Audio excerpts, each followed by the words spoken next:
What's up, and welcome back to Rumor Has It Official. Let's get straight into talking about 90 Day Fiance Before the 90 Days. This is a sneak peek of Season 4, Episode 13, and the title of this episode is The Pleasure Principle. Let's start off with Geoffrey. So Geoffrey is on the way back. He's on the way back home, and he calls his trip with Varia a disaster because we all know that he's dramatic. So if this trip was a disaster, it was because of him and his dishonesty. He's all butthurt because she said no to his proposal and makes sure to let the camera crew know during his confessional that Varia has been calling him on his phone, blowing his phone up since he left to go back home. He thinks that he is the prize and he's a piece of trash, a straight up con man and a manipulator. So Varia is texting him things like she loves him and doesn't want them to have such a stupid end. And he's seeing these texts from her and he's just ignoring them. He's choosing to ignore them. He says that he's not responding to Varia because the texts are going to just mess with his head. He's speaking as though Varia is playing games with him. She was being very honest and true to herself when she turned him down. So I don't see why he's making such a big deal out of this. If you're not fully sure about something, I feel like you shouldn't rush into it. But take your time to reevaluate everything and just think about it. If someone truly loves you, then they would understand. And being that they want the best for you as well, you would think that they would give that person the space and the time that they need. But a person shouldn't totally switch up on you because you said not right now. And I also could see if when she turned him down, she was very rude and disrespectful and mean to him and saying hurtful things. But she was very honest and she just says, not right now. And I think the way she handled it and the way she went about it was a great way to handle a situation like that. This shouldn't be the result that we're getting from Geoffrey. So Geoffrey knows doggone well that he forced that proposal and that their relationship is still too fresh and new. He thought that he could make her forget about his criminal past by dropping on one knee. Nobody. So he thinks the best thing for him to do is to ignore her, and he feels that she's messing with his heart. So to greet him at the airport are his two sons. They come and pick him up.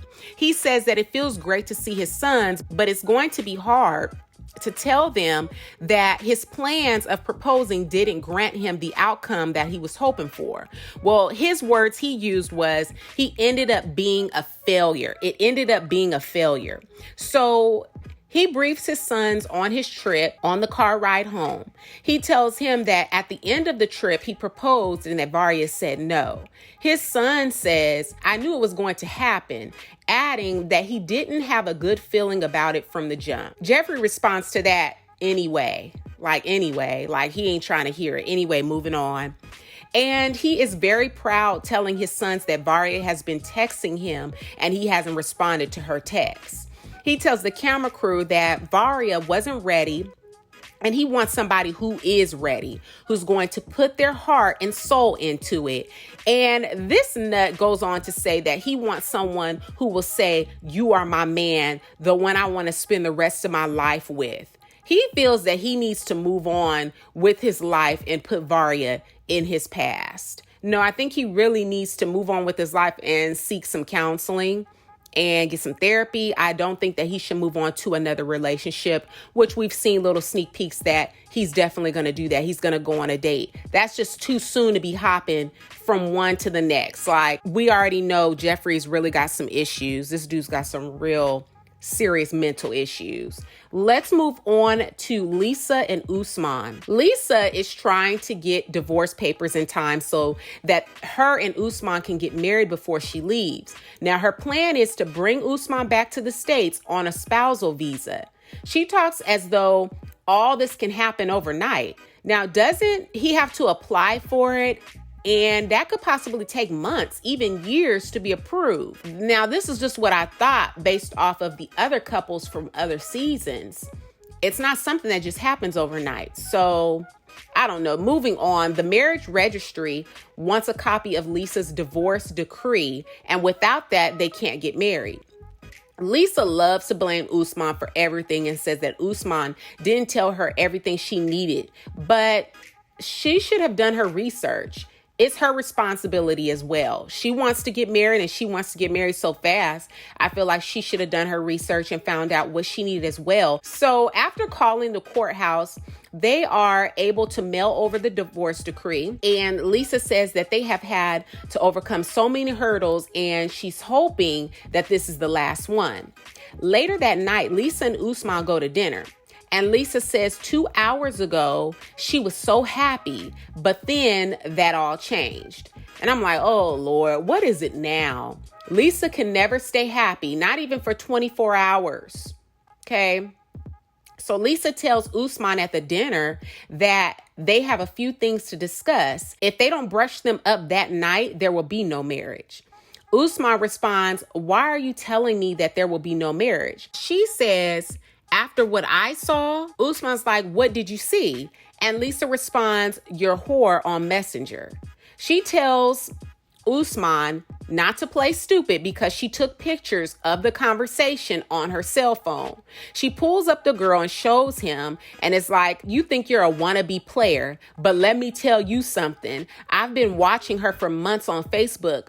Calling the girl out of her name, I'm just like, okay, Lisa, it's not that deep. Now, Lisa claims that she was trying to open Wi-Fi using his phone and it magically opened up his messenger. Yeah, Lisa, you're right, okay? Nice try, but I'm not buying that. Just keep it 100 and say that you were looking through this man's phone because you wanted to see if he was being faithful to you and what he was up to. Lisa says in these messages, the woman was telling him that she loved him and that he was replying back to her saying, baby this and baby that. Now, even saying that he loves her. Usman is busted, obviously, but Lisa would be a fool to think that he's all about her and doesn't have any motives behind marrying her. When she confronts him, he's just like, oh, okay. I think he knows Lisa is going nowhere. She's not going anywhere. Usman says that the woman is just a friend. He tells her that he's been doing a favor to her by marrying her.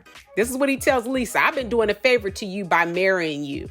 Lisa had me rolling talking about she has 50 other men that she could have chose in the States, but she chose Usman. Girl, bye. Because if that was truly the case, why spend all of your time, effort, and money going all the way to Nigeria when you could just have stayed right at home and found somebody if it was that easy? So Usman knows that that's a bunch of lies, though, because he responds, yeah, but they're not me. Lisa tells Usman he's not that big of a star, calling him local talent.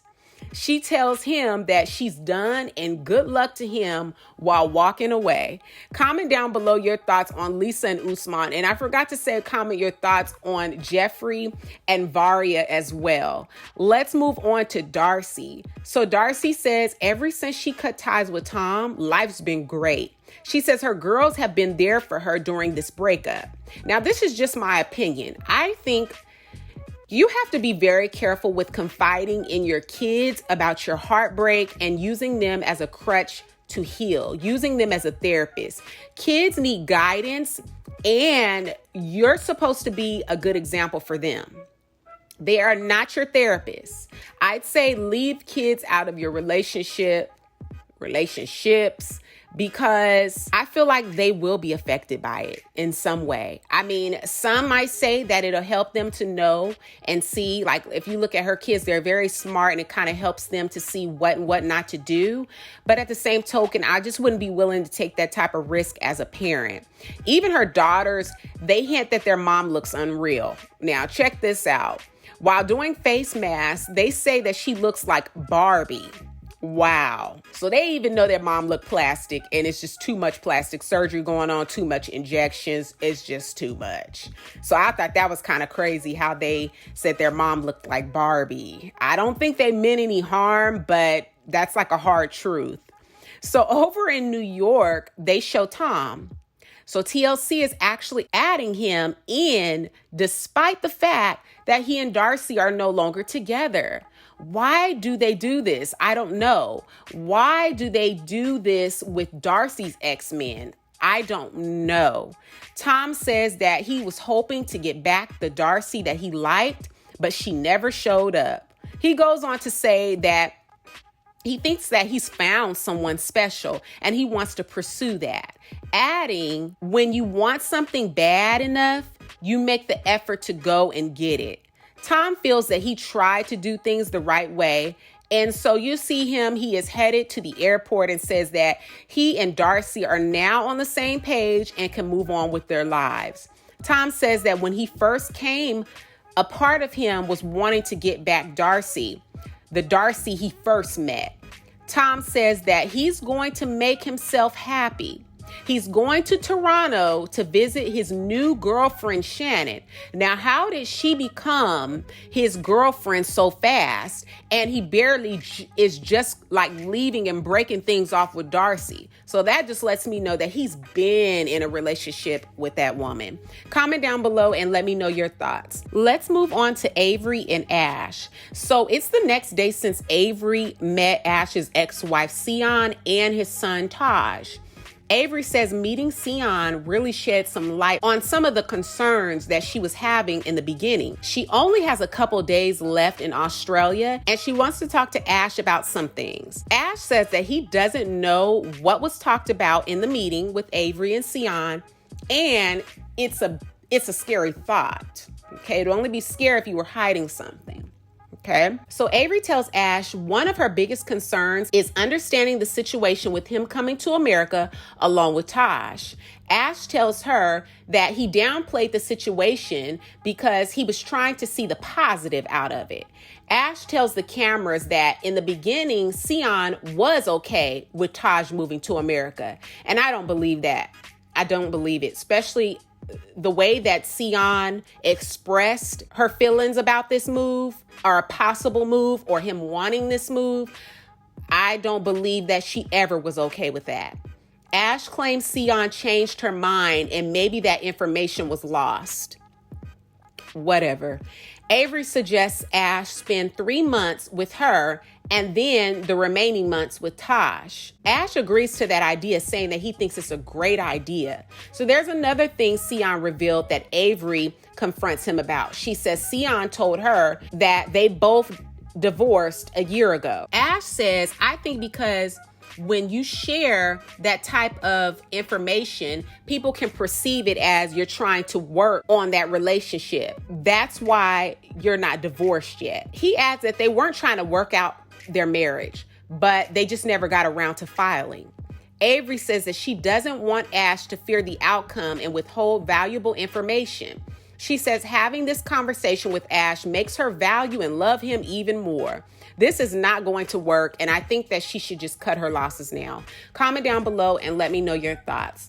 Let's move on to Yolanda. Yolanda says that it's been a few weeks since her kids did the reverse image search and found out the photos Williams has been sending her are stock photos. Yolanda says that it's hard for her to accept. Yeah, we can tell. We can tell, Yolanda. She says the plans that they made over the past 7 months were real. Going on to say that she cares about Williams a lot and she really wants to know exactly who she's been dealing with. She has reached out to Williams and says that he responded back. She wrote him saying, I haven't heard from you. She says that he responded saying, I was broken, in pains. Now, first of all,